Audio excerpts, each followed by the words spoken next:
एक गांव में दो भाई जमाला और कमाला रहते थे। बड़ा भाई जमाला बहुत दौलतमंद था, बड़ी शान और शौकत से जिंदगी बसर कर रहा था। पर छोटा भाई कमाला छोटी मोटी मजदूरी करता था और बहुत गुर्बत की जिंदगी गुजार रहा था। उसके पास कुछ भी मयसर नहीं था, ना ही अच्छा खाना और ना ही पहनने को ढंग के कपड़े। एक दिन छोटे भाई कमाले का मजदूरी के दौरान एक्सीडेंट हो जाता है। उसके इलाज पर घर की सारी जमा पूंजी खत्म हो जाती है। अब नौबत फाको पर आ गई। माँ, सुबह से हमने कुछ नहीं खाया, कुछ खाने को दे दो माँ। बेटा सब्र करो, मैं लाती हूँ खाना। माँ, आप ऐसे ही कहती हो, कल रात भी आपने यही कहकर हमें सुला दिया था माँ। माँ, भूख बर्दाश्त नहीं, थोड़ा सा ही दे दो माँ, कुछ खाने को दे दो माँ। कमाले की बीवी से अपने बच्चों का यूं बिलखना देखा ना गया। बस कमाले, अब मुझसे अपने बच्चों का भूख से तड़पना देखा नहीं जाएगा। मैं तुम्हारे भाई के घर जा रही हूँ। इतना कहकर कमाले की बीवी जमाले के घर चली जाती है। जमाले की बीवी दरवाजा खोलती है और अपनी गरीब देवरानी को देखकर नखरे से कहती है, क्या है, क्यों आई हो यहाँ? भाभी, मेरे बच्चे बहुत ही ज्यादा भूखे हैं, मेहरबानी करके मुझे थोड़े से पैसे उधार दे दो भाभी, मैं बच्चों के लिए कुछ खाने का सामान खरीदूंगी। तुम्हें उधार दे दिया तो तुम चुकाओगे कैसे? हमारे पास तुम्हें देने के लिए कुछ नहीं, जाओ यहाँ से, दफा हो जाओ। इन अल्फाजों से चोट खाकर कमाले की बीवी रोती हुई वहाँ से चली गई। घर जाते हुए रास्ते में उसे एक बूढ़ी औरत मिलती है। वो एक लकड़ियों का गट्ठा उठाए हुए थी। जरा रुकिए अम्मा जी, यकीनन ये बहुत वजनी होगा, मैं आपकी मदद करती हूँ। शुक्रिया बेटी। क्या हुआ बेटी, तुम इतनी फिक्रमंद क्यों लग रही हो? मेरे शौहर गरीब मजदूर थे अम्मा जी, मगर उनका एक्सीडेंट हो गया, अब वो काम नहीं कर सकते। 2 दिन से घर में खाने को कुछ भी नहीं, भूख से बच्चे तड़प रहे हैं और मैं उनके लिए खाने का इंतजाम भी नहीं कर सकी। मैं इतनी मजबूर हूँ, कुछ समझ नहीं आ रहा अम्मा जी। तो ये बात है, मैं तुम्हारी मदद कर सकती हूँ। अगर तुम ये लकड़ियों का गट्ठा मेरे घर पहुँचा दो तो मैं तुम्हें ऐसी चीज दूंगी जो तुम्हें कारोबार करने में मदद देगी और खूब दौलतमंद भी बना देगी। मैं जरूर मदद करूंगी अम्मा जी। कमाले की बीवी ने लकड़ियों का गठड़ा उठाया और उस बूढ़ी औरत के घर की जानिब रवाना हो गई। बहुत शुक्रिया बेटा, तुम इसे यहीं रख दो, खुदा तुम्हें बरकत दे और दौलतमंद बना दे। फिर उस बूढ़ी औरत ने कमाले की बीवी को मीठी चूरी दी और कहा, बेटी ये ले लो और जंगल में जाओ। जब तुम आगे रास्ते में जाओगी तो तुम्हें 3 आम के दरख्त मिलेंगे। उन दरख्तों के पीछे पहाड़ है, तुम उन्हें वहाँ गौर से देखोगी तो तुम्हें वहीं एक छोटी सी झोपड़ी मिलेगी। उस झोपड़ी के अंदर जाना, वहाँ तुम्हें 3 बोने मिलेंगे। बेटी, उन बोनों को ये मीठी चूरी बहुत पसंद है, वो यकीनन तुमसे इसे खरीदना चाहेंगे।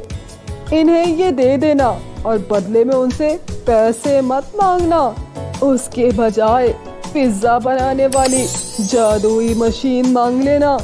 बुजुर्ग औरत की हिदायत को मानते हुए कमाले की बीवी जंगल में चली गई। बहुत से दरख्तों से गुजरने के बाद जब उसने गौर से देखा तो उसने महसूस किया कि वहाँ एक कतार में 3 आम के पेड़ थे। जब वो दरख्तों की जानिब बढ़ी तो उसने देखा कि इनके ठीक पीछे एक छोटी सी झोपड़ी थी। जैसे ही वो झोपड़ी में गई, उसने देखा कि वो बोने उस पर चीखने लगे, ए, कौन हो तुम और अंदर कैसे आई? वो दरअसल मैं तो ये जरूर चोरनी है। ए, सच बता, तुम यहाँ क्या चुराने आई हो? क्या मैं चोर? नहीं, मैं चोर नहीं, मैं तो। तभी बोनो ने उसके हाथ में वो मीठी चूरी देखी तो फौरन ही उनका सारा गुस्सा काफूर हो गया। उनमें से एक ने कहा,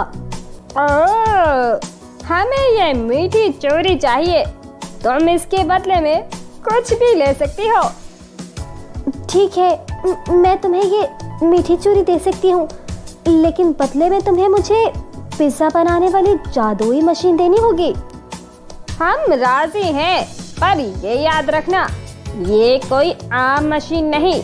जब तुम इस मशीन का लाल बटन दबाओगी तो यूं कहोगी, ए तिलिस्मी मशीन मुझे ढेर सारे पिज्जा दो, ए तिलिस्मी मशीन मुझे ढेर सारे पिज्जा दो।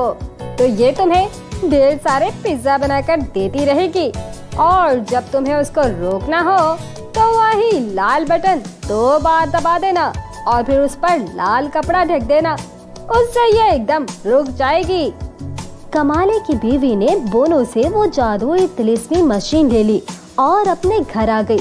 जैसे ही वो घर पहुंची, उसने देखा कि उसका शौहर कमाला और बच्चे वहीं जमीन पर पड़े हैं और भूखे हैं। उसने फौरन जमीन पर एक कपड़ा बिछाया और फिर वो तिलिस्मी मशीन कपड़े पर रखी और लाल बटन दबाकर कहने लगी, ए तिलिस्मी मशीन मुझे ढेर सारे पिज्जा दो, ए तिलिस्मी मशीन मुझे ढेर सारे पिज्जा दो। वो मशीन फौरन पिज्जा बनाने लगी। सबने पेट भरकर पिज्जा खाए।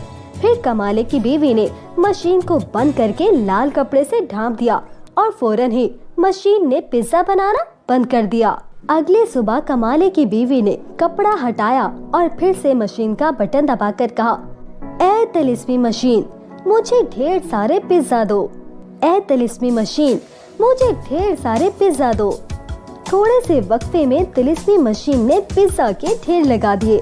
कमाले की बीवी ने पड़ोस से रेड़ी मंगवाई और सारे पिज्जा रेड़ी पर रखकर कमाले को पास वाले बाजार में बेचने के लिए भेज दिया। अब रोज इसी तरह होने लगा।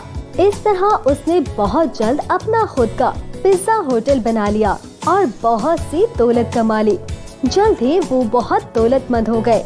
उन्होंने अपने और अपने बच्चों के लिए बहुत बड़ा घर बनाया। हर एक के पास अब पहनने के लिए नए कपड़े थे।